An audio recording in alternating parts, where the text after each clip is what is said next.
Welcome to the Primo's Musings podcast.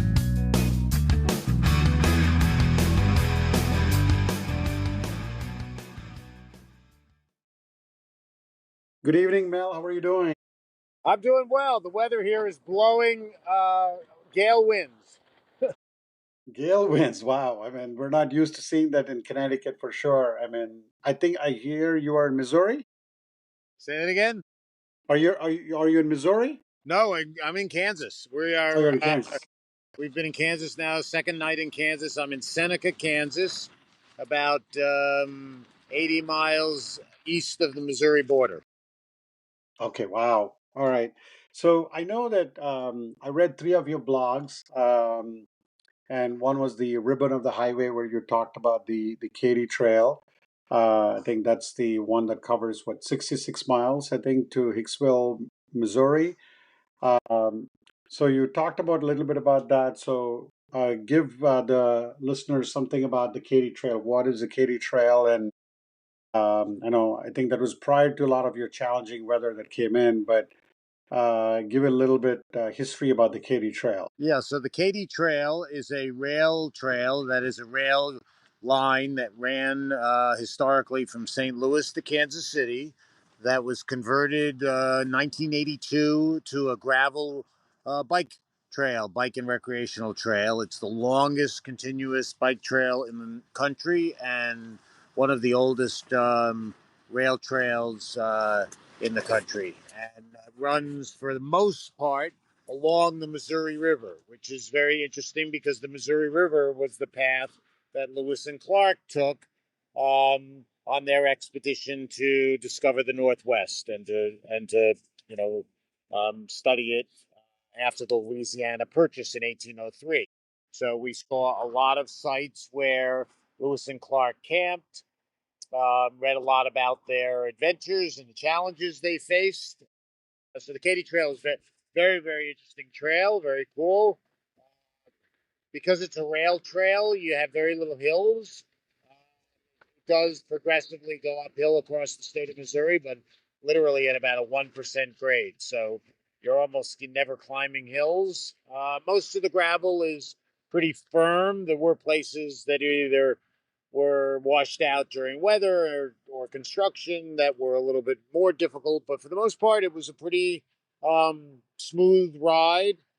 Lots of good camping along the trail. Beautiful towns that we went through. One in particular, St. Charles, Missouri, which was the original capital of Missouri, was a beautiful historic town. We were there on Mother's Day.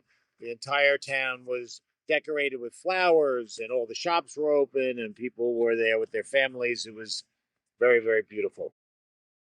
Yeah, and then I think you looks like you've already done one third of your way so far. And I do think that you kind of mentioned, I think you had a rest day in Atchison, Kansas. I think that was your 14th day. I think you had some rest, but I think looks like after the Katy Trail, you encountered some headwinds and very difficult riding conditions after the flat trail that you mentioned. Um, so talk about that part of your experience going from the flat trails to a lot of the headwinds you Yeah. mentioned. We didn't. So because we weren't going directly to Kansas City, instead we were going to Atchison, Kansas. We left the Katy Trail about 40 miles shy of Kansas, um, and headed northwest to Atchison. We had a 2 day ride, both about 60 miles the first day and 70 miles the second day, with sustained 20-mile-an-hour headwinds and 35-mile-an-hour gusts that are extremely challenging on a bicycle. You have to concentrate just to keep moving. Um, and not only to be moving, but to stay in a straight line. So it takes a lot of muscles, arm muscles, and abdominal muscles and leg muscles to keep your bike going on a straight line and just to move forward. And we work together as a group. I've been riding, as I've mentioned in my blog, together with my brother and two other fellows who are on the ride. And we created what's called a pace line, where you get close to each other's rear wheel, and one person does most of the work by heading into the wind, and the others enjoy the draft. and then you switch on and off as the front person gets tired, they peel back, and then another person takes over. And with that effort as a team, we were able to complete those 2 days, but they were exhausting, and they took a long time. We didn't get into camp the first of those 2 days until almost 5 o'clock. It was considerably, later than we've been getting into camp. Yeah, and then you did talk about going in Atchison, Kansas, and of course that's the birthplace of one of the pioneering American aviator, Amelia Earhart. So, talk a little bit about your experience going through that town and a lot of the history that you have in the town. Not only just her flying achievement, she was a strong advocate for women's rights as well, and I think, she co-founded the organization called 99 Nines, which is like an organization for female pilots. So, talk about that experience in that town. Yeah, so Atchison is a small city on the Missouri River. The Missouri River at Atchison is the border between Missouri and Kansas. And Amelia Earhart was born in her grandparents' home. Her grandfather was a very prominent lawyer in town and a president of the local bank. And her mom and dad lived with the grandparents until Amelia was 12 years old. So we were able to see the room where she was born. She was born in the house itself in 1897, and saw a lot of pictures of her as a youngster, and learned about all the various things that she did. It wasn't just as an aviator. She had a woman's line of clothing. She did a number of things that were kind of groundbreaking for women. Her grandmother was also an author and quite a prominent person in her own right. And you get the sense that Amelia Earhart was born with a spark of energy to do big things. And, her experience as an aviator, flying across the Atlantic, the first woman that flew across the Atlantic. And then, of course, her unsuccessful effort to fly around the world. So there was a lot of memorabilia, flight uniforms, maps, models of the airplanes that she flew. There was the receipt for the airplane that she actually was flying when she flew across or tried to fly around the world. So it was very, very interesting. And then she formed this organization of female aviators that exists still to this day. Sally Ride, the first American astronaut, was a member.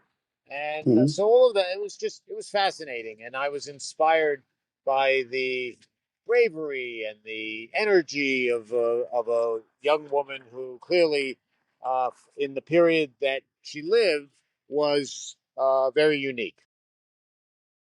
Yeah, the other thing you kind of mentioned also is that, there was a little bit of a contrast from not just being inspired, but there was another visit that you talked about in the blog, curvy of a plaque detailing the lynching that occurred in 1870. Little bit, what was that about, and then that you want to share to the audience as well.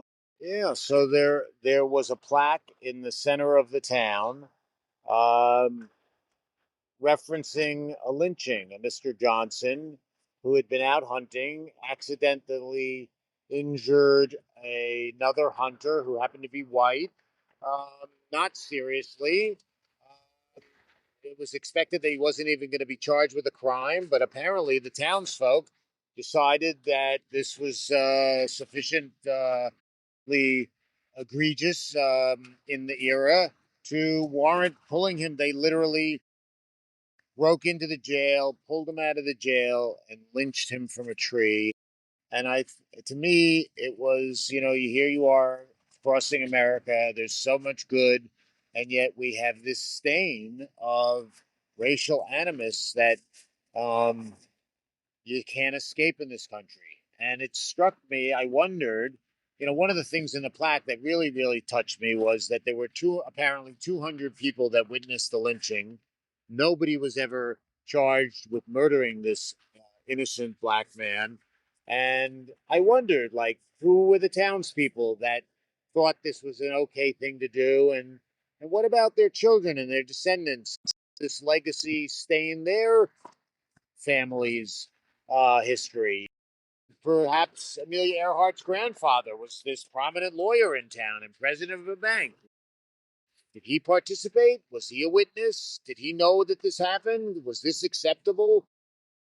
And it saddened me because I don't think we're beyond that, unfortunately, in our country, and it's something that I think we have to address and reconcile some way. So it was sad. It was, I went from Yep. this very exciting, very happy visit to Amelia Earhart's home, and then to read this, to think that this happened in this same town, was I just a sad thing for me, because I like Yep. to think that Americans are good people, and I think for the most part they are. But I think there was a time when um, black people in this country were treated terribly harshly, and for no good reason. Mm. Yeah, that is a really a sad part, and that kind of really came up in that blog, and that's why I wanted to bring it up and address it. And sometimes some of these things you want to address it head on. So thank you for that as well, Mel. So right now, as you said, Evan, for those who can't see, Evan, I'm able to see Mel on video.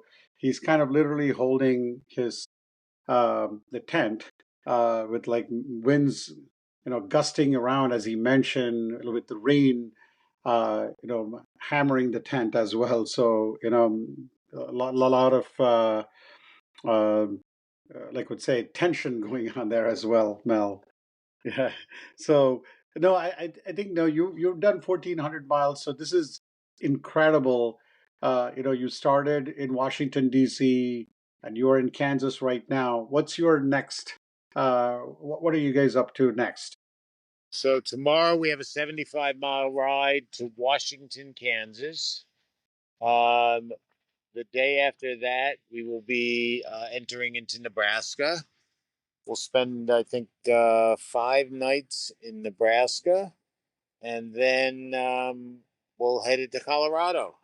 So by the time May, I think by the end of May, we will actually be in Colorado in the foothills of the Rockies. We'll have a 2-night stay in Fort Collins.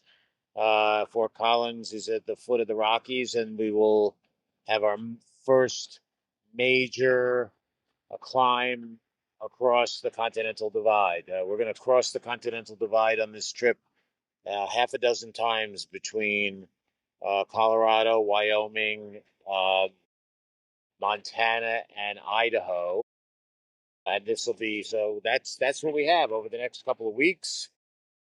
Kansas is, the elevation issues are not so as meaningful as the winds. The winds, Kansas is known for being windy, and we are experiencing it in its full glory. It's and tomorrow we're supposed to have 20 to 25-mile-an-hour winds most of the day. Could be some of it crosswind. We may get a little bit of tailwind, but I'm sure we're going to also have some headwinds, Yeah. depending on which direction we're going in.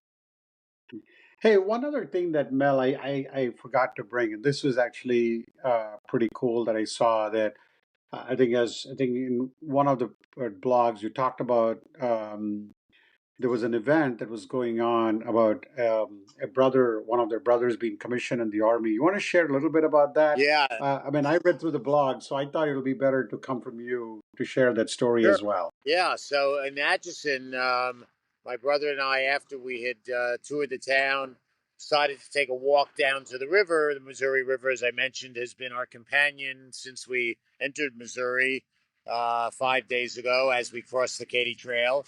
So we wanted one last look at the river. We heard it was a beautiful path along the river, and we walked down and we found this very interesting memorial to soldiers who have given their lives in the various wars.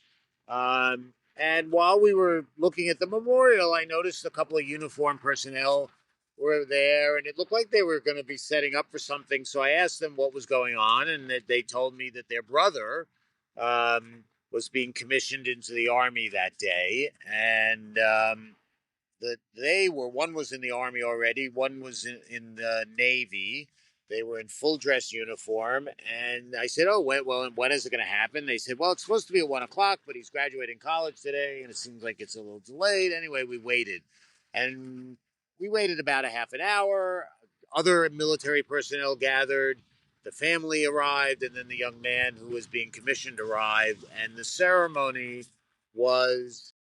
It brought me to tears. It was Mm. America at its best. This is a family. The father spoke. First, the chaplain, Navy chaplain, spoke, and then the father spoke.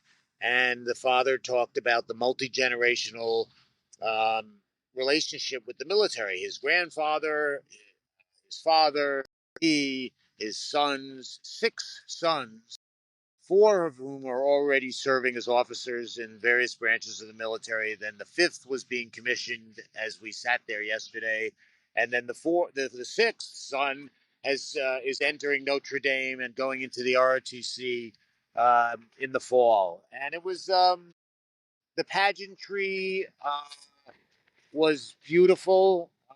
It was not overly done, but it was just a beautiful ceremony. And hearing the father speak, and then his commanding officer who actually gave him the oath. And the oath is the same oath that the President of the United States takes. That's to dutifully uphold Wow. the Constitution of the United States.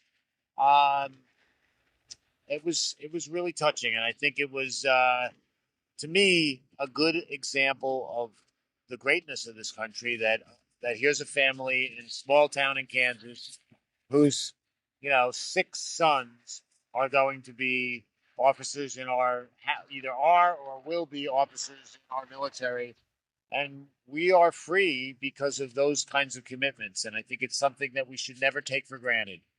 That people do that. It's very amazing sacrifice so that we can be a country. Yeah, I think you kind of mentioned that, that really was very inspiring, Mel. I mean, especially the commitment to sacrifice by this family.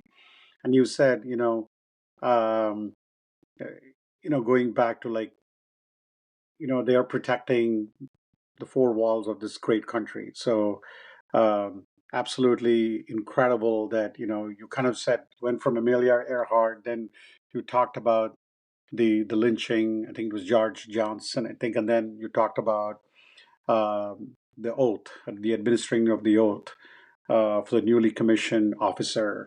So that was very, very inspiring, right? I mean, like you said, it should never be taken for granted, as you said. So, Mel, this was good. We somehow got through this, I think.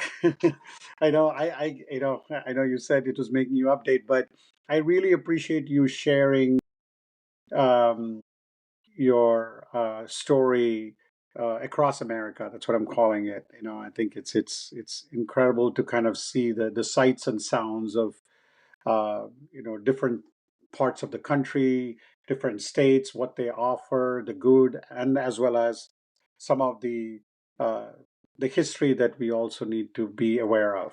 Right. So I do think that. Thank you for that. Thank you for sharing that. So when is your next um, stop, and when can we talk again? Yeah, so we'll have a 2 night layover in McCook. Whoa, in McCook, Nebraska. I think Friday we'll be in McCook, Nebraska, Friday and Saturday night. So Saturday at any point during the day might be good because we will not be riding. So I'll have flexibility on my schedule. Sure. I mean, I should be here. You just tell me when you are. I'm always looking for your blogs, so I actually go directly to the blogs. Even before you share it, so I see most of it, and just reading through it, like really, and that's one of the reasons why I come up with all these questions, because I think you can tell the story better in words sometimes than writing too. I think so. It's good to hear that too. Yeah, and many people have been following your um, podcasts. Friends of mine have remarked about how good you're an interviewer you are, and how much they enjoy our conversations. So I really appreciate that.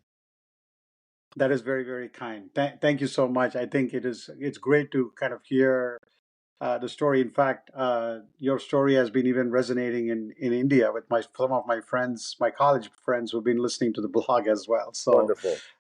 they're very, very inspired about what you're kind of sharing through your blog as well as through your this podcast as well. So thank you for that. So I know this was a little longer, but we made it through. I mean, I know with all the gusty winds and rain, and I want you to stay safe before your next ride. That's more important.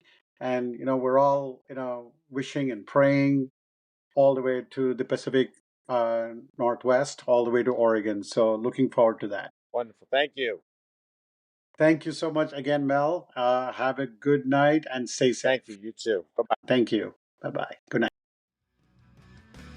Thank you for listening. Primo will be back soon.